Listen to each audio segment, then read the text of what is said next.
The ink is still wet. You just signed for the 72-month car loan, the 30-year mortgage, or the standard student debt package. You feel a sense of accomplishment, a milestone reached. You think you've just bought a piece of your future. But as someone who spends every waking hour auditing the cold, hard math of this economy, I don't see a victory. I see a pre-programmed extraction sequence. We think we are making choices, but the numbers show we are simply following the path of least resistance designed by an invisible architect. We aren't failing, we are performing exactly as the system intended. We are the default settings in a game where the house never loses. Every signature you've ever placed on a dotted line wasn't just a commitment of currency, it was a lien against your future heartbeat. We have collateralized our very existence before we even learned how to audit the ledger. Think about that feeling of relief when the bank approves your loan. Why does it feel like a win to be granted the privilege of owing someone else your labor for the next 3 decades? That is the first layer of the architecture, the psychological inversion where debt is sold as opportunity. We've resolved the question of why we feel so busy yet so stagnant, but that raises a deeper problem.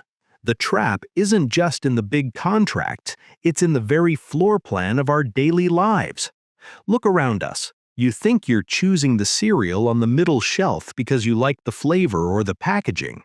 In reality, you're choosing it because a team of behavioral psychologists and data analysts paid millions to place it exactly at your eye level. This is choice architecture. The system doesn't force us to spend, it nudges us into it. Notice how the floor tiles change texture near high-margin items? They're designed to slow your gait, to keep you in the strike zone for 3 seconds longer. Notice the lack of windows and clocks. They want to decouple our brains from the reality of passing time. It's why the milk is always at the very back of the store.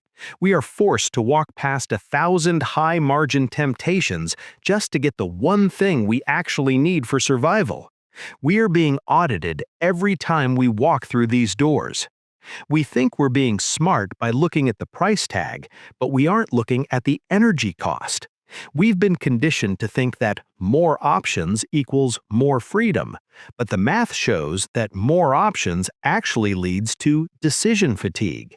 By the time you reach the checkout counter, your willpower is depleted. That's why the candy and the magazines are there, to catch you when your cognitive defenses are down. We've identified how the grocery store extracts our small bills, but the architecture gets much more aggressive when we move from buying milk to buying a life. If you think a cereal box is engineered, wait until you see what they did to your home. Let's talk about the dream. You buy a $500,000 home at a 7% interest rate. The banker shakes your hand, smiles, and tells you the monthly payment is affordable. But when we sit down and look at the raw data, this is a psychological heist. In the first year of that loan, nearly 85% of your payment doesn't go to your house. It goes to the bank's profit margin. You aren't owning an asset, you are renting money from an institution while performing all the maintenance, paying all the taxes, and assuming all the risk for them. This is amortization psychosis. The system is front-loaded to ensure the institution gets their profit before you ever build a single cent of real equity. If you sell that house in 7 years, which is the national average, you've effectively paid the bank for the privilege of house sitting.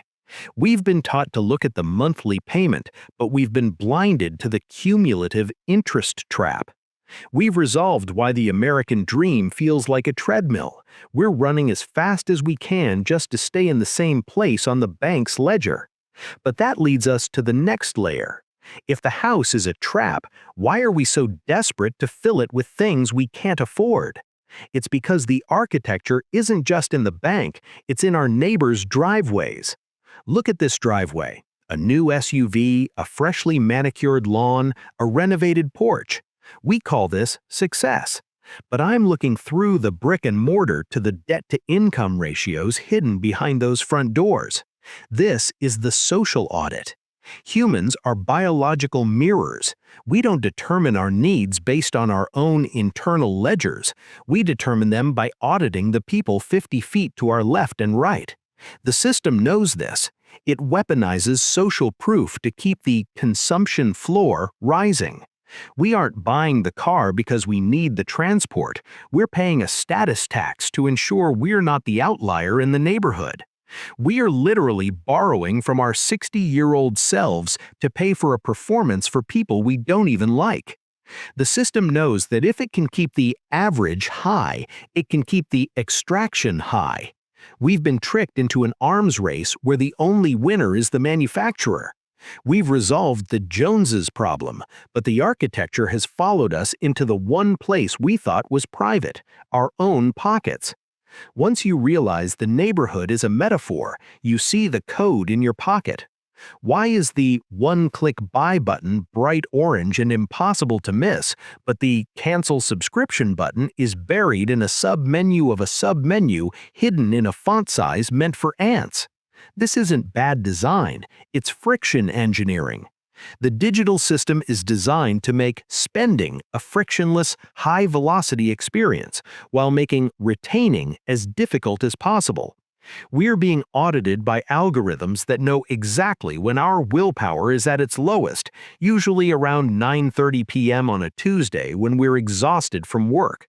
They know that if they can make the default setting to keep the subscription active, most of us will never change it. We are losing 1% of our net worth every month to micro leaks that we are too tired to fix.